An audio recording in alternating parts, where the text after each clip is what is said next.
Et Georges Lédric nous a rejoint. Bonjour Georges, Bonjour, on Monia. revient avec vous sur l'impact économique de l'état d'urgence voté hier à l'Assemblée nationale. Et le Premier ministre Manuel Valls va discuter plus en détail des conséquences économiques pour la vie des entreprises. Les responsables des syndicats et du patronat seront reçus ce vendredi à Matignon. Contrôle aux frontières renforcé, manifestations interdites en région parisienne.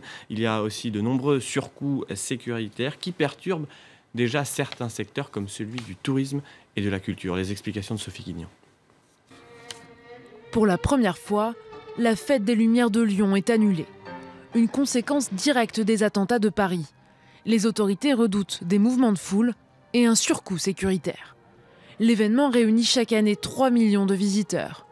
Cette décision est plus ou moins bien vécue par les habitants. Moi, ça me fait de la peine. Mais c'est mieux, c'est mieux. Vous voyez le carnage qu'il y aurait peut-être. C'est pas forcément une bonne idée selon moi, parce que c'est vraiment donner raison en fait à tout ce qui se passe en ce moment. Le doute plane aussi sur le marché de Noël de Strasbourg et ses 2 millions de visiteurs. Le verdict sera rendu à midi ce vendredi. En 445 ans d'existence, le marché de Noël de la capitale européenne n'a jamais été annulé, sauf pendant les 2 guerres mondiales.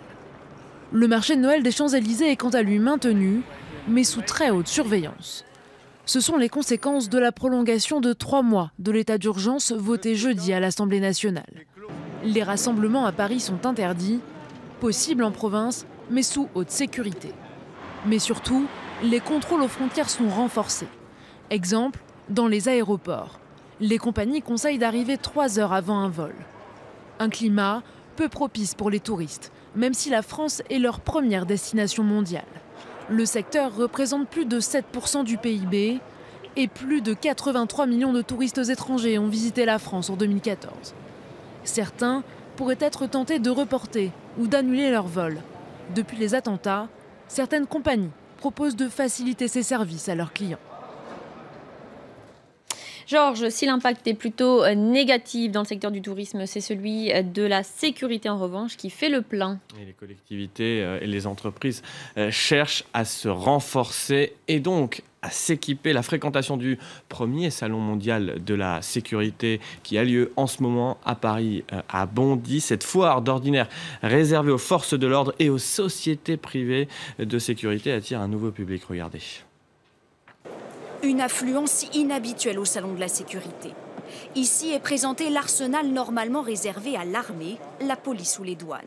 Mais quelques jours après les attentats, de nombreuses entreprises privées sont intéressées par ce matériel de pointe, comme ce scanner au rayon X.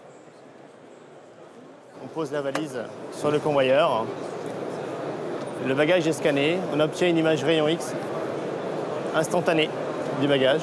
Beaucoup d'entreprises, effectivement, nous consultent, des entreprises qui n'avaient pas l'habitude de s'équiper de ce genre d'équipement, ou des organismes, des entreprises privées, des mairies, des salles de concert, des salles de spectacle. Et son prix très élevé n'arrête pas les intéressés.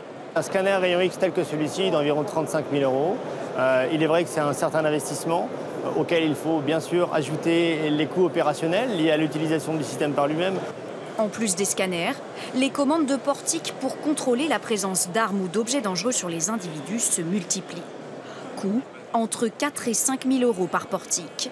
Les commandes ont été multipliées par 4. Les vigiles ne suffisent plus ? Aujourd'hui, on demande un renfort de sûreté et ces équipements-là aident le travail des vigiles aux entrées des sites recevant du public.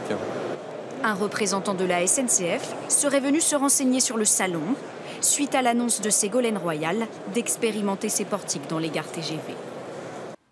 Allez, on jette un œil aux marchés financiers. Eux n'ont quasiment pas été affectés par les attentats de Paris. Effectivement, et s'ils ont été affectés, c'est même plutôt à la hausse. Pourquoi ? Parce que les investisseurs regardent surtout les décisions des grandes banques centrales. Et d'après les derniers documents qui ont été révélés par la Réserve fédérale américaine, il devrait a priori y avoir une hausse des taux d'intérêt américains avant la fin de l'année.